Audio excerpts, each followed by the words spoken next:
Lahat ng babae sa mundong ito ay natatakot sa edad na 18 taon. Dahil kailangan nilang gumaling pagdating ng hustong edad. Ngunit grabeng hindi balanse ang bilang ng lalaki at babae sa kalawakan. Maraming babaeng gabay sa mismong araw ng kanilang pagtanda, ay tuluyang nauubos ang lakas ng isipan. Dahil dito bawat gabay ay nagtatago ng tunay na antas. Ngunit ang babaeng nasa harap nila ay kabaligtaran. Malinaw na isa siyang walang lakas ng isip na inutil. Ngunit ipinagpilitan niyang siya ay S-level na gabay. At lantaran pang tumatanggap ng matataas na antas na bantay.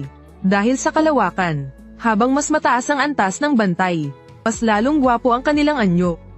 Ngunit sa harap ng mga gwapong lalaking halos mabaliw na, hindi lamang niya sila minamaliit, kundi lantaran pang ninanasa ang kanilang kagandahan.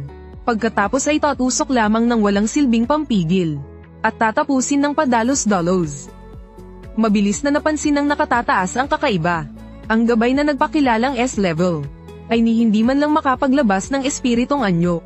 Sa tindi ng galit, pinatapon ng malupit na babaeng ito sa planetang parusa.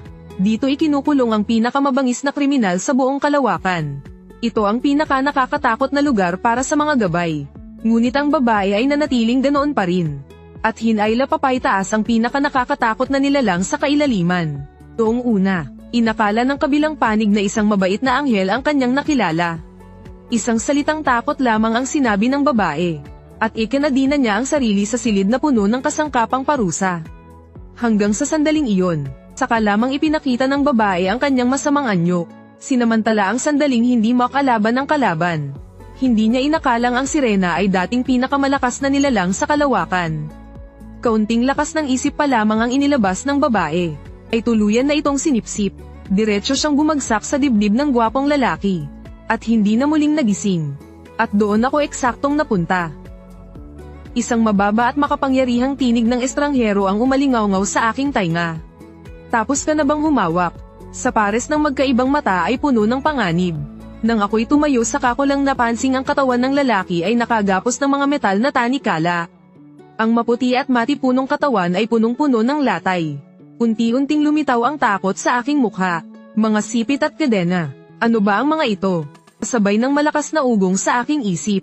Biglang sumulpot sa aking isipan ng alaala ng dating may-ari ng katawan. Tinitigan ko ang sugatang-sugatang sirena sa harap ko. Kinuha ko ang baso ng tubig at marahang inabot sa kanya. Sa gitna ng pagkataranta, napindot ko ang isang buton.